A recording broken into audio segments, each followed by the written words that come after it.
वालेकुम dear students, hope you are all fine. देखिए, previous lecture में हमने इक्विलिब्रियम लेवल ऑफ इनकम और आउटपुट डिस्कस किया, ठीक है ना। तो वहाँ आप जान गए कि इक्विलिब्रियम कब होता है, जब एग्रीगेट डिमांड एग्रीगेट सप्लाई के बराबर होती है। और दूसरा अप्रोच है when savings are equal to investment. ठीक, आप ये भी जानते हैं कि there are two schools of thought, one is the classical school and other is the Keynesian school regarding the determination of equilibrium level of income और output. ठीक, now let us today go to the discussion of equilibrium level of income, output और employment। तो पहले हम classical framework देखेंगे, ठीक। उसके बाद we will move to the Keynesian school. First let us discuss this. देखिए, जो क्लासिकल स्कूल है उनके मुताबिक एग्रीगेट डिमांड जब एग्रीगेट सप्लाई के बराबर हो तो इक्विलिब्रियम होता है। To them, to the classicals, equality between aggregate demand and aggregate supply is almost a natural process, provided अगर फ्री इकॉनमी हो एंड नो गवर्नमेंट इंटरवेंशन, सरकार की तरफ से कोई मुदाखलत नहीं होनी चाहिए और इकॉनमी फ्री होनी चाहिए, राइट। देखिए, जो क्लासिकल इकोनॉमिस्ट्स हैं उनके दो ब्रॉड कंक्लूजन्स है। एक यह है कि aggregate demand is always equal to aggregate supply, और ये जो इक्विलिब्रियम होता है it always corresponds to full employment in the economy. पहले, equality between AS and AD is a natural process, they are always equal, and the equality between the two is stuck always at full employment in the economy। और ये जो conclusions हैं these are based on two important concepts। one is Say's law of markets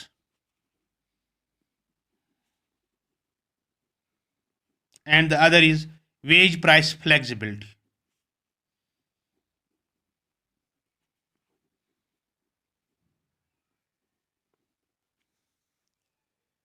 right, conclusion first, that's aggregate demand is always equal to aggregate supply is based on Say's law of markets and equilibrium is at full employment, it's based on wage price flexibility। अब ये Say's law क्या कहता है, इसका एक simple statement, एक मशहूर economist थे JB से इनका नाम था, वो कहते हैं कि supply creates its own demand, supply creates its own demand, यानी supply and demand are bound to be equal in the economy. देखिए, ये कब की बात है, it was possible during the barter system. If we go back to the barter system of exchange, जब goods के लिए एक्सचेंज होते थे, ठीक है ना, तो उस सूरत में value of purchase was equal to the value of sale, यानी एग्रीगेट जो हमारा इनकम, जो हमारी इनकम जनरेट होती थी एक्सपेंडिचर के बराबर होती थी, ठीक है ना। ये सेज लॉ हम कभी किसी वक्त डिटेल में डिस्कस करेंगे, लेकिन इतना आपने याद रखना है कि supply creates its own demand. तो यहाँ ओवर प्रोडक्शन या अंडर प्रोडक्शन की कोई बात ही नहीं रहती है, और एग्रीगेट डिमांड हमेशा एग्रीगेट सप्लाई के बराबर होती है, क्योंकि टोटल एक्सपेंडिचर बराबर होता है टोटल इनकम के।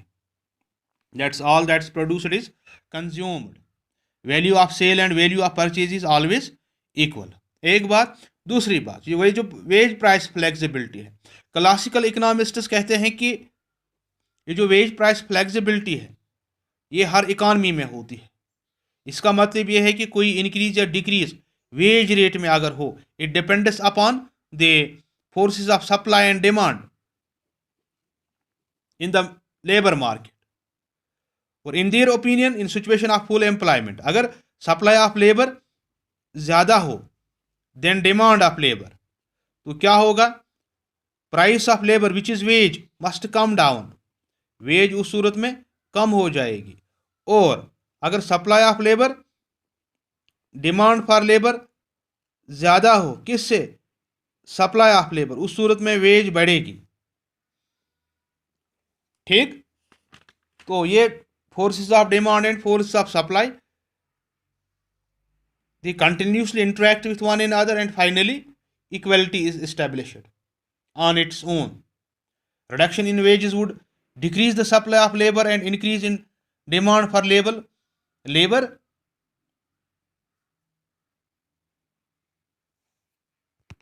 will reduce the supply price of labor, right? तो इस तरह से ये पॉजिटिवली रिलेटेड है। Supply of labour is positive related to wage rate, demand for labour is inversely related to wage rate. तो इस तरह से अकॉर्डिंगली हमारी जो डिमांड फॉर लेबर है, it equals supply of labour at its own, and it's always possible at a state of full employment in the economy. अब equilibrium की तरफ हम आते हैं। देखिए, given the fact that there is an obvious state of full employment in the economy, हम जानते हैं फुल एम्प्लॉयमेंट है, और क्लासिकल इकोनॉमिस्ट ने कंक्लूड किया कि that output level in the economy is always at its maximum, ये maximum होती है, it's constant eight full employment level. तो ये हम ग्राफिकली बेटर अंडरस्टैंड कर सकते। देखिए इस फिगर को देखिए आप, यहाँ हम प्राइस वाई एक्सिस पे दिखा रहे हैं और आउटपुट एक्स एक्सिस पे दिखा रहे हैं, ठीक है ना। देखिए हमारा जो आउटपुट है it's constant, it is constant at O L, it does not change with change in price level, whatever the price level, it does not change.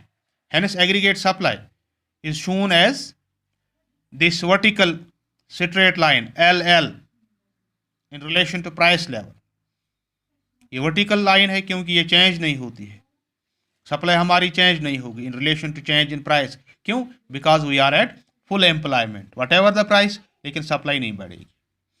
ये एक हिस्सा। So this is our aggregate supply in the classical framework.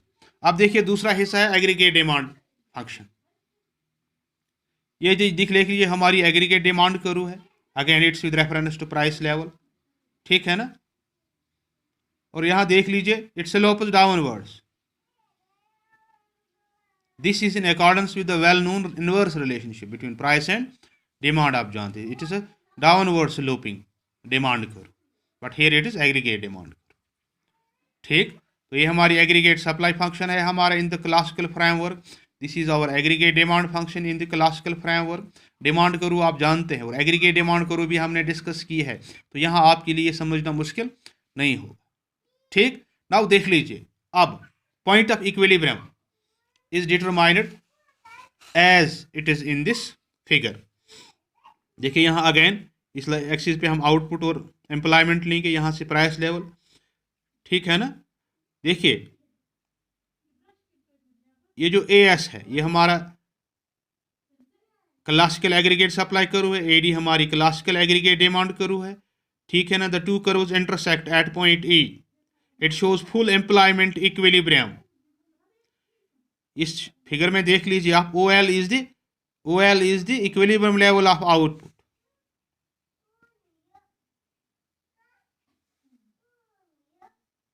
which corresponds to full employment economy, ठीक है ना। तो इस तरह से अगर हम क्लासिकल फ्रेमवर्क में देखें, हमारी एग्रीगेट डिमांड और एग्रीगेट सप्लाई आपस में बराबर होते हैं, कहाँ पे? At full employment level. और इस पॉइंट को where the two are equal, इसे हम कहते हैं full employment equilibrium in the classical framework. और इसी तरह से हमारी सेविंग्स और इन्वेस्टमेंट भी इक्वल होंगी। कैसे? इसके लिए भी हमने क्लासिकल अप्रोच को एडॉप्ट करके इस चीज को स्टडी करना। तो यहां आप जान गए कि हाउ इक्विलिब्रियम इज स्टक। देखिए ये तीनों ग्राफ है, ये हमारी एग्रीगेट सप्लाई फंक्शन है, ये हमारा एग्रीगेट डिमांड फंक्शन है, and this is the equality between the two, and it's the point of full employment equilibrium at point A, ठीक। इंशाल्लाह in the next lecture we will discuss saving and investment approach. तो आज के लिए इतना काफ़ी है। I think it's very simple for you, क्योंकि हमने पहले भी सप्लाई फंक्शन भी डिमांड फंक्शन भी पहले डिस्कस किया है। अब equality between the two is the crux of the classical approach, और उनके मुताबिक it's a normal feature. It always happen. ऐसा क्यों हैपन होता है? Because based on the two conclusion. Number एक, supply creates its own demand, that is Say's law of market. और दूसरे वेज प्राइस फ्लेक्सिबिलिटी। और वेज प्राइस है ना, ये ऑटोमेटिकली एडजस्ट होते हैं under the influence of the force of demand and supply of labour. तो ये बातें आपने जहन में रखनी है, तो ये आपके लिए बहुत ही सिंपल होगा अंडरस्टैंड करना। तो आज के लिए इतना काफ़ी है। Thank you very much. Have a nice day.